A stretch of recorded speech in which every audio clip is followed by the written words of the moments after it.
It's going to be no surprise if I tell you that Edson Alvarez is now more on his way out of West Ham than he was a couple of days ago. We've not quite got a here we go from Fabrizio Romano, but he's pretty much said, well, I'll tell you, he said breaking, Fenerbahçe open talks to sign Edson Alvarez as the new midfielder, strongly wanted by José Mourinho. Initial contacts took place as 2 more European clubs have made an approach to sign Alvarez after Ajax's interest. Alvarez is considering his options now. Now, just to break that down, so initial contact from Fenerbahçe after 2 more European clubs have made an approach after Ajax's interest. So if I've done my calculations correctly, you've got Ajax, 2 more European clubs, and Fenerbahçe. It's 4 clubs at the moment in for him, according to Fabrizio Romano, who, it should be said, has got some stuff wrong in this window, but, you know, a relatively reliable source, I think it's fair to say. Alvarez is considering his options now. Well, that means, I guess, he's deciding which one of those 4 clubs he wants to join, because he will already be fully well-versed that West Ham don't want to keep him. In particular, Graham Potter does not want to keep him.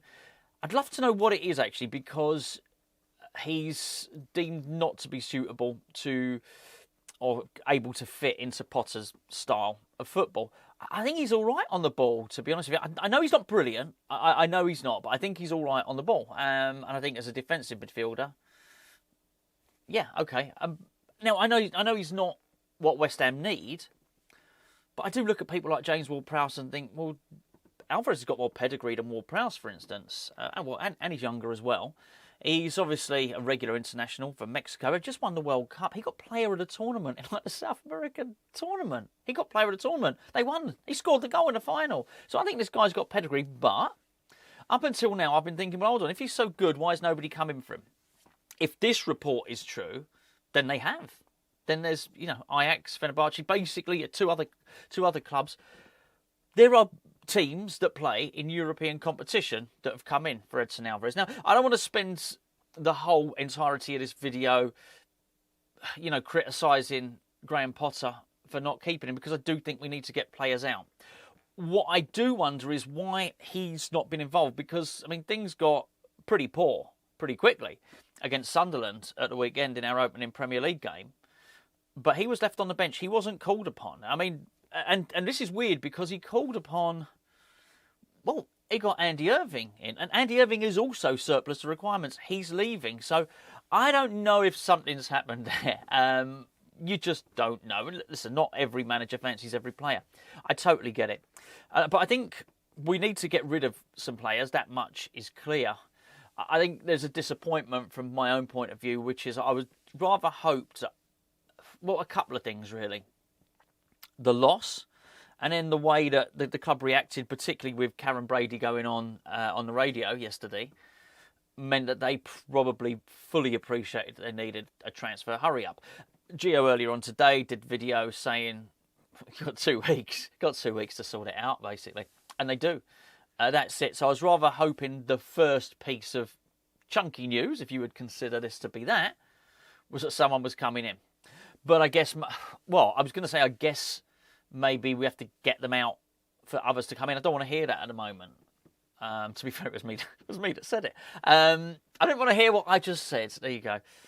Because we've had that all winter, right? We've had that. And I just don't like it. But even so, even though I don't like it, even though I wish maybe Edson Alvarez had been given a little bit more of a chance, I still, if we have to get rid of players for more to come in, then great. I still feel very much we need more than one. We've been linked again with a striker this morning. Don't know anything about the kid at all, and he really is a kid. Been linked with a striker this morning, but I do think we do need a pacey striker, and we do need 2 midfielders actually, as we've discussed on a couple of occasions, a number 6 and a number 8, if you want to label them as such. The striker, you've only got to look at how panicked we got against Sunderland when he was basically trying to throw the kitchen sink at Sunderland, but well, he sort of failed, didn't he? I say the kitchen sink. I think he looked on the bench and didn't even find a kitchen sink. I think he found a pair of rusty old taps and a trap and maybe chucked them and a plunger at Sunderland, but it wasn't going to be enough to break them down.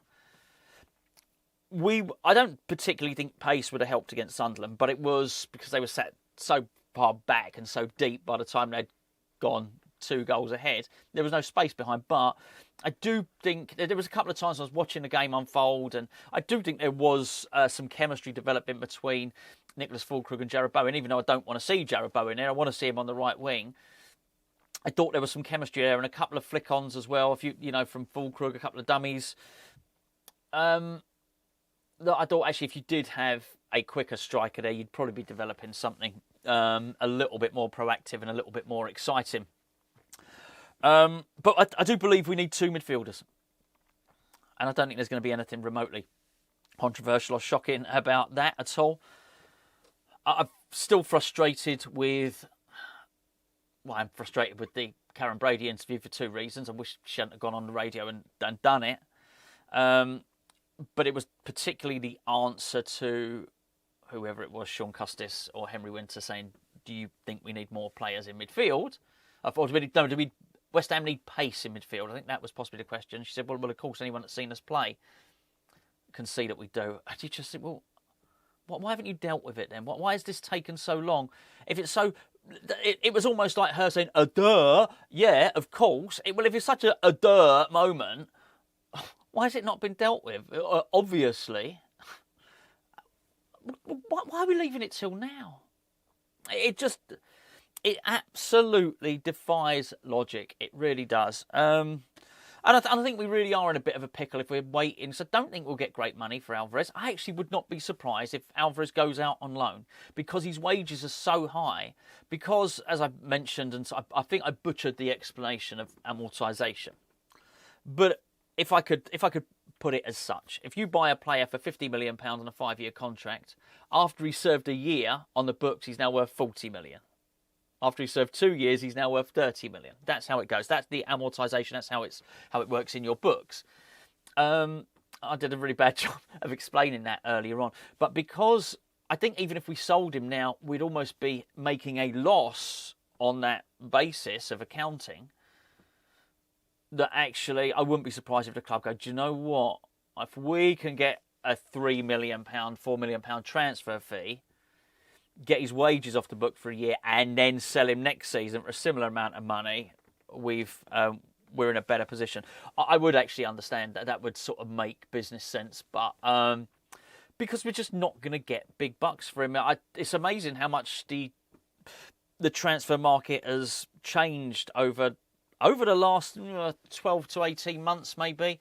There's still big signings there, and there's still for big money. Well, I don't believe, unless someone can correct me, anyone's come close to particularly breaking like the international transfer record. Obviously, Liverpool have spent big in terms of the British transfer record, but there don't seem to be lots and lots of large amounts of money being spent by the sort of middle clubs, which I think there was a point over the last 3 or 4 years where you'd see a lot of that. And Everton are perhaps a bad example, but you'd see them go and spend big money on Sigurdsson or Balassi or people like that. I think it feels like I'm seeing less of that sort of stuff.